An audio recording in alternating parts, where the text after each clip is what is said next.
Good morning, Blue Room friends. I'm here to read you some more about Mercy Watson, Something Wonky This Way Comes. Remember, Mercy was hunting for the source of the amazingly wonderful butter smell. Let's see what happens next. Mercy stopped. She sniffed. The smell of butter was very strong. The smell of butter was very near. The smell of butter was coming from the back seat of a station wagon. Mercy stuck her head in the window, and she sniffed again. The smell of butter was coming from an extremely large bucket in the hands of a very small child. Mercy helped herself. The small child screamed, "Papa! Papa! A monster is eating my popcorn!" Mercy chewed. The popcorn was drenched in butter. It was delicious. A man stuck his face in Mercy's snout. "What do you think you're doing?" the man said. What did Mercy think she was doing? She thought she was enjoying a buttery snack. "Get out of here!" shouted the man.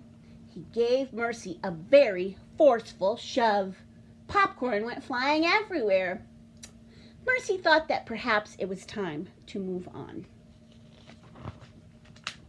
Chapter 10. In the front row of the Bijou Drive-In, Officer Tomilello said, "Did you hear that?" Mrs. Officer Tomilello said nothing. "Was that a scream of distress?" said Officer Tomilello.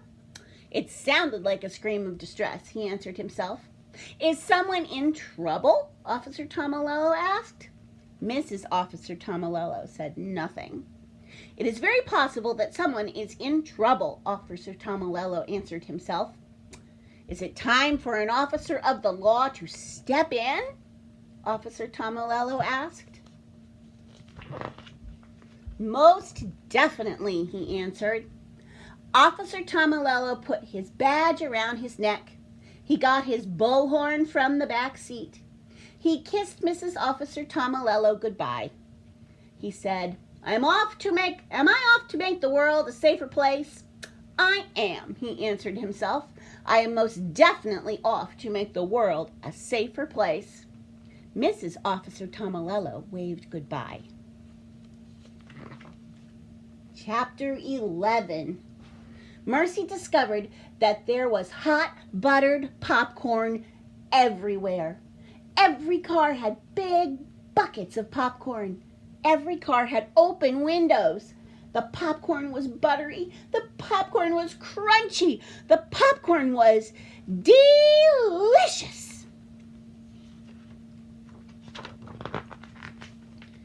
Mercy helped herself. She helped herself again and again. People screamed, people laughed, people fainted. Mercy kept eating. In the meantime, Mr. Watson and Frank returned to the convertible with several bottomless buckets of popcorn. Mrs. Watson was crying. "My darling, my dear," said Mr. Watson, "what is wrong?" "It's tragedy," said Mrs. Watson.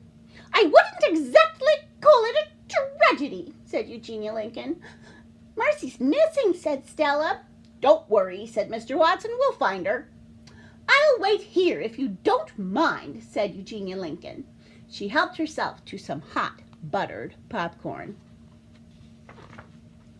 All right, my friends, that's all we have time for right now. I'll read you the rest later. Goodbye.